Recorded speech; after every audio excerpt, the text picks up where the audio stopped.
ஃப்ரெண்ட்வுட்ஸ் மக்களுக்கு வணக்கம். இன்றைக்கி இந்த வீடியோவில் எதை பற்றி பார்க்க போகிறோம் அப்படின்னா ரொம்பவே சென்சிட்டிவான விஷயம்னு சொல்லலாம். இன்றைக்கி சென்னை ஃபுல்லாகவே இந்த டாபிக் தான் பெருசாக போய்கிட்டு இருக்கு. என்ன அப்படின்னா ஒரு குழந்தைக்கு நேர்ந்த ஒரு சோகம்தான்.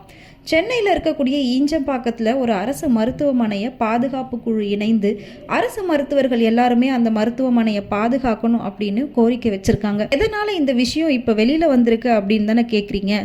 நீங்களே இந்த வீடியோவை பார்த்துட்டு வாங்க.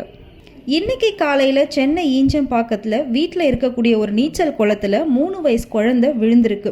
விழுந்த உடனே அவங்களோட பெற்றோர்கள் அந்த குழந்தைய பார்த்து தூக்கிட்டு பக்கத்தில் இருக்கக்கூடிய ஒரு அரசு மருத்துவமனைக்கு போயிருக்காங்க. இது வரைக்கும் குழந்தை மூச்சு பேச்சு இல்லாமல் இருந்திருக்கு. இவங்க உடனே பக்கத்தில் இருக்கக்கூடிய ஒரு அரசு மருத்துவமனைக்கு தூக்கிட்டு போயிருக்காங்க.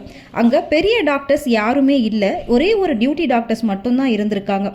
இதில் என்ன ஒரு விஷயம் அப்படின்னா அந்த ஹாஸ்பிட்டலில் ஒரு எமர்ஜென்சி வார்டு கூட ஒழுங்காக இல்லை அப்படின்னு சொல்லியிருக்காங்க. இதனால் அந்த குழந்தைக்கு அங்கே அவசர சிகிச்சை பிரிவில் சேர்த்து ட்ரீட்மெண்ட் பண்ண முடியாமல் போயிருக்கு. அந்த குழந்தையை செக் பண்ண அந்த டியூட்டி டாக்டர் குழந்தை இறந்துடுச்சு அப்படின்னு சொல்லியிருக்காங்க. இந்த இறந்த துக்கத்தை தாங்க முடியாமல் கேட்க முடியாமல் அந்த பெற்றோர்கள் அங்கே இருக்கக்கூடிய இன்னொரு ப்ரைவேட் ஹாஸ்பிட்டல்லையும் கூட்டிகிட்டு போயிட்டு செக் பண்ணியிருக்காங்க. அங்கே என்ன சொல்லியிருக்காங்கன்னா இவ்வளோ நேரம் ஆயிடுச்சு, இவ்வளோ நேரம் கழித்து வந்திருக்கீங்க, குழந்தை இறந்துருச்சு அப்படின்ற மாதிரி சொல்லியிருக்காங்க. கொஞ்சம் நீங்கள் முன்னாடியே வந்திருந்தீங்க அப்படின்னா கண்டிப்பாக காப்பாற்றிருக்கலான்ற மாதிரியும் சொல்லியிருக்காங்க. இதில் என்ன ஒரு விஷயம் அப்படின்னா அரசு மருத்துவமனைகள் இப்போ ரொம்பவே சிறப்பாக செயல்படுது.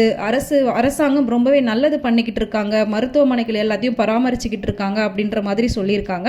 ஆனால் இங்கே என்ன நடந்திருக்கு, அதுவும் சென்னைக்குள்ளவே ஒரு மெயின் ஏரியாவில் இந்த மாதிரி ஒரு ஹாஸ்பிட்டல் இருக்குது அப்படின்றதே ரொம்ப பெரிய ஒரு ஆச்சரியமான விஷயமா இருக்குது. என்னன்னா அங்கே நிறைய டாக்டர்ஸ் கிடையாது, ஒரே ஒரு டியூட்டி டாக்டர் தான் இருந்திருக்காங்க. எமர்ஜென்சி வார்டு அங்கே ஒழுங்காக இல்லை. இந்த மாதிரி எந்த ஒரு ஃபெசிலிட்டிஸுமே இல்லாமல் இருக்கிறதுனால அந்த குழந்தைய அங்கே இருந்து காப்பாற்ற முடியாமல் போயிருக்கு. மேபி அந்த டாக்டராச்சும் அங்கே வச்சு ஏதாவது ட்ரீட்மெண்ட் கொடுத்துருந்தா அந்த குழந்தையை காப்பாற்றிருக்கலாம். அந்த குழந்தையை இழந்த அந்த துக்கத்தை தாங்க முடியாமல் அந்த பெற்றோர்கள் கதறி அழுகிற காட்சி தாங்க இது எல்லாமே. அதுதான் இப்போ இணையத்தில் ரொம்பவே பெருசாக பேசப்படுற ஒரு பொருளாக போய்கிட்டு இருக்கு.